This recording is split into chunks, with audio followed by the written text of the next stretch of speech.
What is up YouTube, and welcome to the 3 Jokers video. This is the second issue in the limited 3-issue run, and this is a direct follow-on from the last issue with Jason Todd going full Kyle and killing one of the 3 Jokers.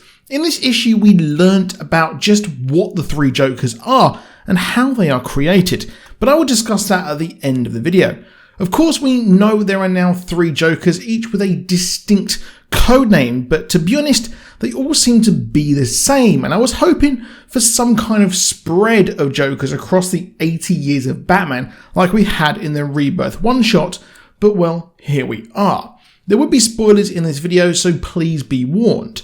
So we start off with the comedian Joker going to a house where he is playing Happy Families. This turns out to be a fake life, as a criminal Joker looks confused and is angry that the clown Joker is dead and it's all the comedian's fault. Now, this fake life is seemingly the comedian of The Killing Joke, living his life beyond the Joker, as the original comedian who became the Red Hood had a wife and she was pregnant, and this is him living the life he dreamed of, albeit still becoming the Joker, and as we learn, it is all just mannequins and things like that. I thought that was a really interesting callback, and I like the fact that each one of these have a history, but they all kind of act the same. But then again, if you've got 3 Jokers, they kind of do have to be the same. Now, one of the Jokers managed to kill Judge Walls. Judge Walls was taking bribes to send people to Arkham and forced out of the whole Judge Hood, I guess, for lack of a better term, a few years ago. Batman and Barb debate if Red Hood is a criminal or not, but I really liked how this nuanced discussion went as they talk about how Barbara had trauma, and of course, as part of the Killing Joke, she rebuilt herself better after she had a support network, but Jason Todd, post-death in the family, rebuilt himself, well, worse. We all know he was a bratty kid before and wasn't really given the chance to become the person that Dick Grayson was, as he was neutralised early and everyone thought he was dead, and then we had the whole Under the Hood storyline. Batman still has remorse for this, and I've seen people moaning that not only has Geoff Johns retrod the steps of the Watchmen, but he's now going the path of the Killing Joke and also Under the Red Hood, the first 2 of course being by the same author. But whereas the former had a limp payoff with Doomsday Clock and felt so disconnected from the original, the 3 Jokers is sort of like a therapy for all of the Bat family impacted by the Joker himself. Of course, Batman being impacted because they are the biggest rivals, Barbara Gordon being shot, and of course your boy Red Hood, well, we all know what happened to him. And I really like this in nuanced post-match analysis, for lack of a better term, of the Killing Joke and really the Red Hood storyline. This is the same for the death in the family, and I never have been much of a Jason Todd fan personally, despite his return. But that's just me, and adding depth to this edgy character and having him has a path of kind of healing, I think really works. Jason is now looking for the Joker, as it becomes clear that he didn't kill the true Joker. Is there a true Joker? We know that there now isn't. And we have to wonder when this is set, as we currently have the ongoing Joker War. Is this set after that, before, during? The problem with DC Rebirth was that all of the mysteries kind of took years to actually be explained, or were very underwhelming, like Oz being, who he is. And it's a shame here, because this was a big mystery, but we are only in issue 2. We've got the culmination coming out next month, so I guess we'll see how this ends. Now, Jason goes full Red Hood as he beats a Joker crew member and asks him where the chemicals are being hidden, as that's of course where the Jokers are. However, we have a side story of Barb and Bruce going to Blackgate, as fingerprints of Joe Chill were found on the body of Judge Walls, but Chill is locked up, so how?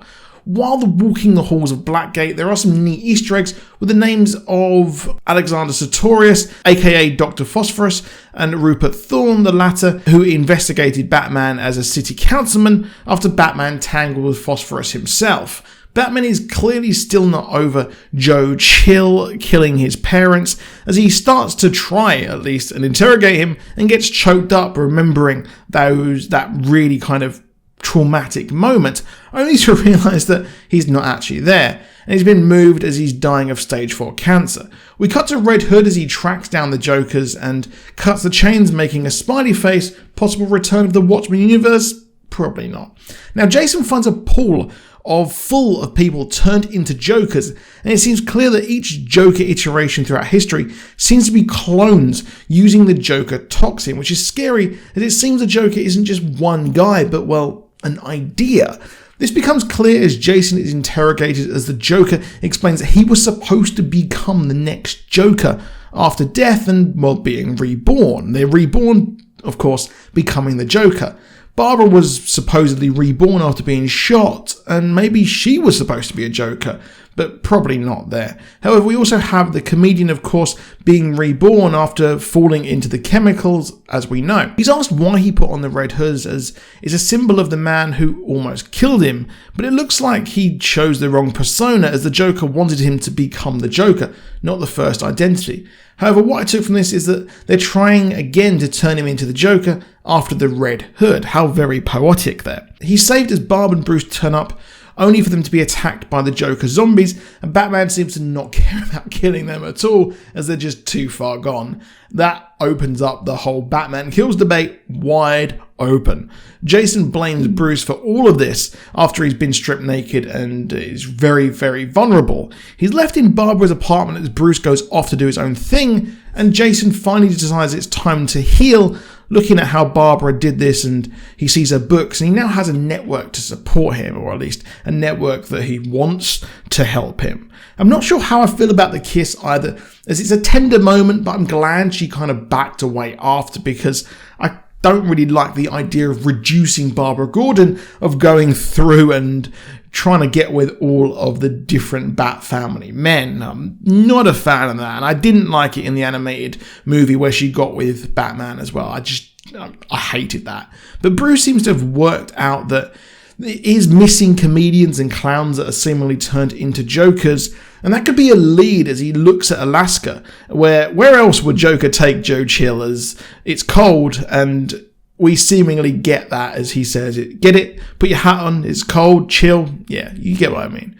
But he puts him on film to explain why he killed Martha and Thomas Wayne. It's interesting, and maybe Joe Chill will become another Joker. That'd be very curious. So we now have answers to what the three Jokers are. The criminal runs the show, and if one of them dies, they decide to turn to another person to become the Joker with their toxin. It will be someone who is kidnapped who is seemingly a clown or a comedian before. No multiverse or anything, which is a shame. And I was like, oh, that's it. Let's not forget that, well, this is actually, of course, a spin-out of the Darkseid War. And looking at the reviews before, I really did like the idea that, of course, the comic historian, he made some great points. So Benny kind of said that this spins out of the Darkseid War, and it spins out of a huge Mobius chair craziness, madness, and then we just get clones. To me, I'm enjoying it. I'm enjoying it at face value. So there is that, but I think there is some valid criticism to the rest of this book. And some of the criticism I think is pretty good, but the idea of the criticism of them just retreading steps before, no, because they are actually doing new things with that and dissecting that in a sort of psychoanalyst way. But let me know what you think in the comments down below. Please do drop a like as well if you enjoyed it, and please do subscribe with the notifications on, and I'll see you soon, and goodbye.